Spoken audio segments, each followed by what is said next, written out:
Hello, everyone. I hope you're enjoying this week's teachings on Catholic social teaching. This series of slides are taken verbatim from the USCCB website, so you can see that there's a link on this first slide.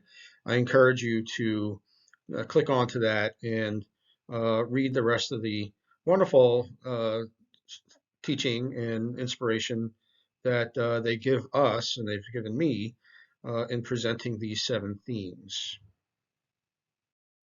You'll see that first among these 7 is the dignity of human life regarding abortion and euthanasia. Also, you see highlighted is cloning, embryonic stem cell research. These are what we call intrinsic evils, and we've already talked about that in this course. But those things are always wrong. Now, the use of the death penalty is not an intrinsic evil, but yet we've already talked that the Holy Father Pope Francis has um, told us directly that it is always wrong to use. But because all the theology behind the death penalty has evolved over the centuries, we can't consider that an intrinsic evil. And we don't, actually. Now, war, we've talked about the just war, terrorist attacks. We can make a case, as we did, that war sometimes is justified, so it wouldn't be called an intrinsic evil. However, the intentional targeting of civilians in war and also terrorist attacks is always wrong. So we can consider them intrinsically evil as well. Here we see that the human person is not only sacred in and of himself, but also very social. And why is he social? Because he's the image of God. And as the image of God, God lives in a communion of persons. He lives in a Trinity. And so where you see the Father, you see the Son. Where you see the Son and the Father, you see the Holy Spirit. And for us, it's the same principle. We live in society. We live in a communion of other persons. Now we're going to expand on that um, in the next module when we speak of marriage and in particular in the family. The family is the first and vital cell of society. So as the family goes, so does society. So if the family breaks down, the society is going to break down. And we'll speak more to that next week. But for now, it's very important to know that this is one of the themes of Catholic social teaching. Human rights, human rights. Everyone these days are speaking of human rights. Rights are not given by society or by the government, and they're not taken away by society or the government. Human rights are intrinsic to human persons, and they are to be protected by the government. And we have to remember, too, that we have a fundamental right to life and a right to those things required for us to live as humans. So, what are some of the things that are required to live as humans? We have a right to food, we have a right to shelter, we have a right to participate in society. We have all those rights. At the same time, we know that when we have these rights, we have responsibilities towards those rights, towards one another, towards our family, towards the larger society. Rights always presuppose duties, and they will always be that way.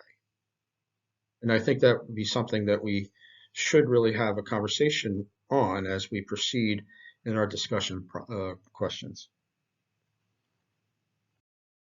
The church has always been the champion for the poor.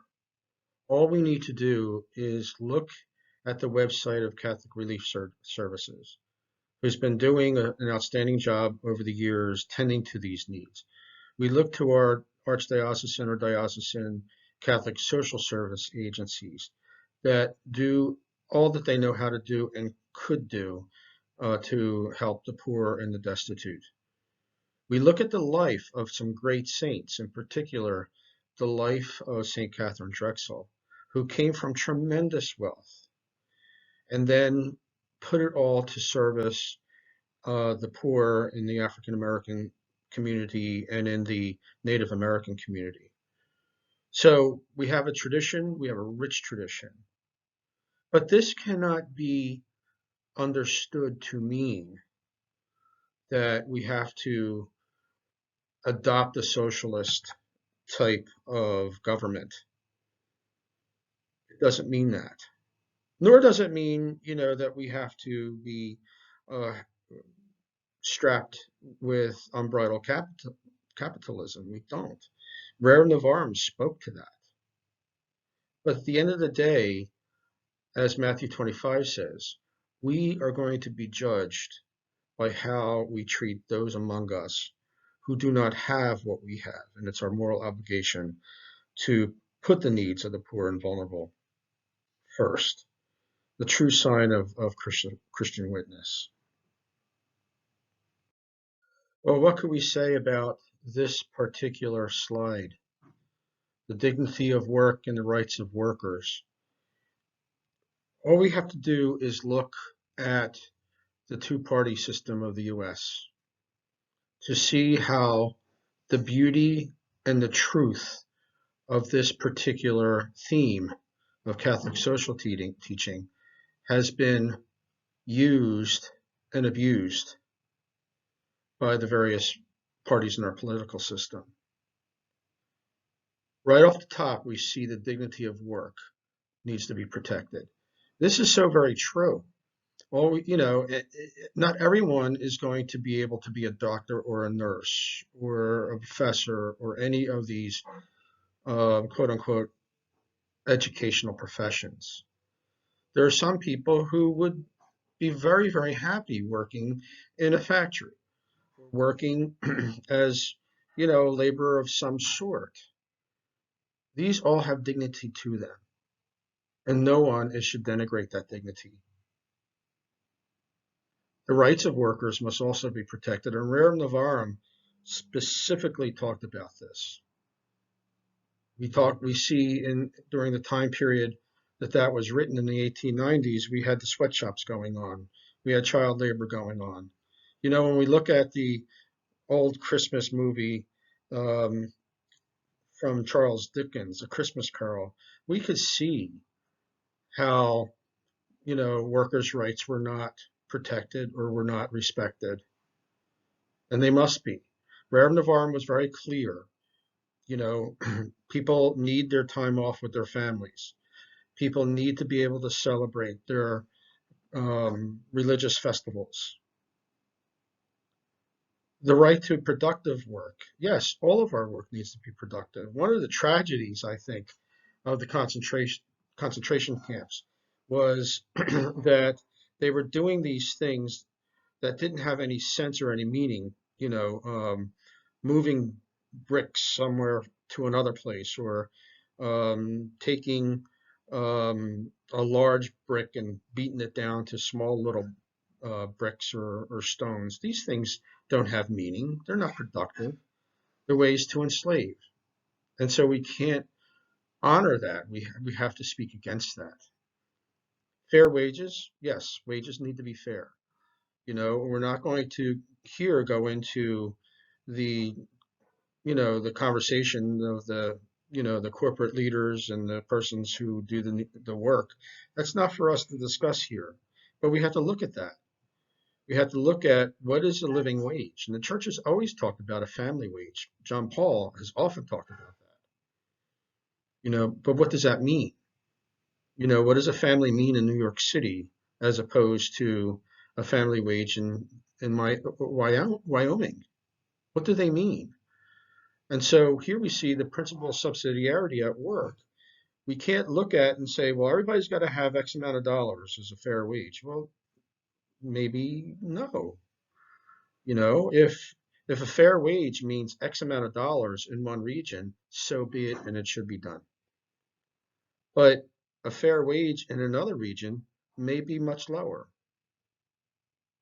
Fair enough, it needs to be done. Here we see the principle of subsidiarity at work. Now, it speaks also of labor unions. We could say good things about labor unions. My father was a labor a union member for many, many years, and we've seen the benefits, at least to our family. But we have to remember labor unions have their place, and they can't be abused. No power from anyone, government, unions, individuals, can never be abused for self-interest. Rerum Novarum was very clear about private property. So was Aquinas, for that matter. He saw private property as essential to human living. And of course, there's economic initiative, which means that you and I should be able to venture out to do something different, to do something that's not been done before. Of course, it's going to cause risks. Everything has a risk.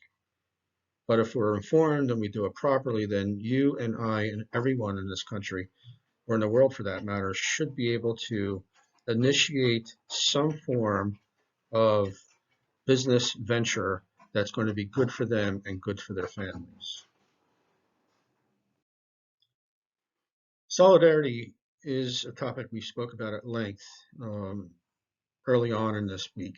So there's really not much more that we have to say here, except to highlight the idea that loving our neighbor is a part of what it means to be Christian.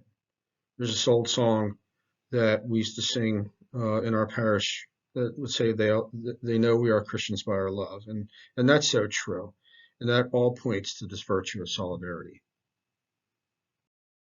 Stewardship of creation is not a modern day entry into the seven themes of Catholic social teaching. Stewardship of creation has been with us right from the beginning, in Genesis, where God took the man and placed him in the garden and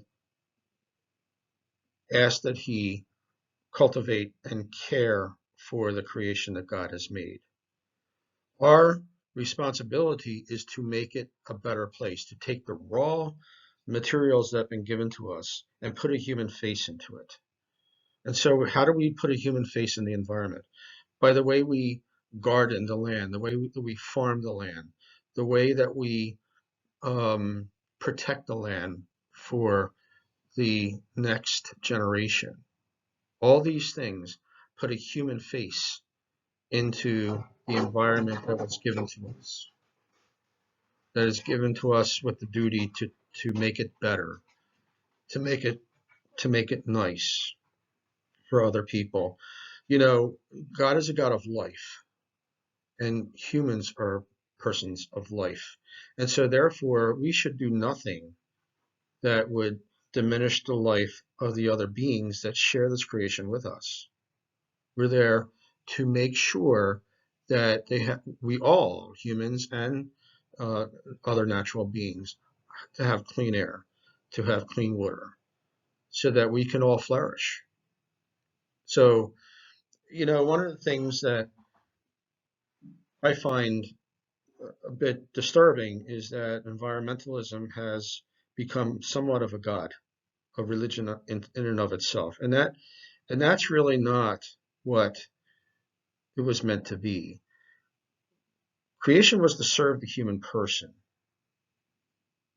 That's very clear in the Genesis stories. Creation was meant to serve the human person.